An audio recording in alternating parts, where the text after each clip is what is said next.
किताब मुकद्दस में से तीमुथियुस के नाम पौलुस रसूल के दूसरे खत के दूसरे बाब की तलावत।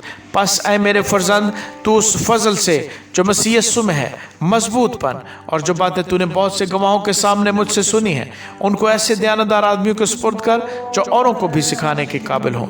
मसीह यीशु के अच्छे सिपाही की तरह मेरे साथ दुख उठा। कोई सिपाही जब लड़ाई को जाता है अपने आप को दुनिया के मामलों में नहीं फंसाता, ताकि अपने भर्ती करने वाले को खुश करे। दंगल में मुकाबला करने वाला भी अगर उसने बाकायदा मुकाबला ना किया हो तो सहरा नहीं पाता। जो किसान मेहनत करता है पैदावार का हिस्सा पहले उसी को मिलना चाहिए।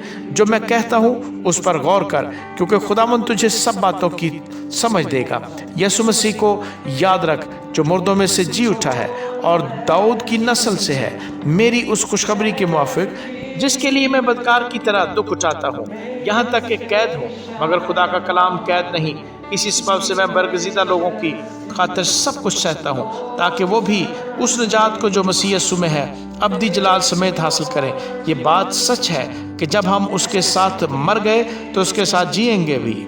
अगर हम दुख सहेंगे तो उसके साथ बादशाही भी करेंगे। अगर हम उसका इनकार करेंगे तो वो भी हमारा इनकार करेगा। अगर हम बेवफा हो जाएंगे तो भी वो वफादार रहेगा, क्योंकि वो आप अपना इनकार नहीं कर सकता। ये बातें उन्हें याद दिला और खुदावंद के सामने ताकीद करके लफ्ज़ी तकरार न करें, जिससे कुछ हासिल नहीं बल्कि सुनने वाले बिगड़ जाते हैं।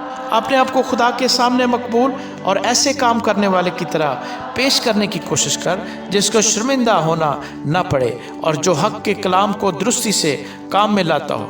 लेकिन बेहुदा बकवास से परहेज़ कर, क्योंकि ऐसे शख्स और भी बेदीनी में तरक्की करेंगे और उनका कलाम आकला की तरह खाता चला जाएगा। होमनियुस और फिलितुस उन्हीं में से हैं। वो ये कहकर कि क़यामत हो चुकी है हक़ से गुनाह हो गए हैं और बाज़ का ईमान बिगाड़ते हैं, तो भी खुदा की मजबूत बुनियाद कायम रहती है और उस पर यह मोहर है कि खुदावंद अपनों को पहचानता है, और जो कोई खुदावंद का नाम लेता है नाराज़गी से बाज रहे। बड़े घर में ना सिर्फ सोने चांदी ही के बर्तन होते हैं, बल्कि लकड़ी और मिट्टी के भी, बाज़ इज़्ज़त और बाज़ ज़िल्लत के लिए। बस जो कोई इनसे अलग होकर अपने तईं पाक करेगा वो इज़्ज़त का बर्तन और मुकद्दस बनेगा और मालिक के काम के लायक और हर नेक काम के लिए तैयार होगा। जवानी की ख्वाहिशों से भाग, और जो पाक दिल के साथ खुदावंद से दुआ करते हैं उनके साथ रास्तबाजी और ईमान और मोहब्बत और सुलह का तालब हो।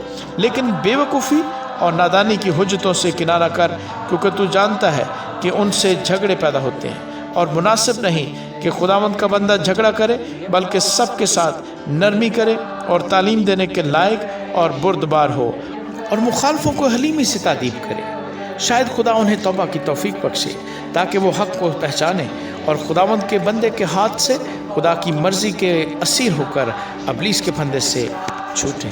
आमीन।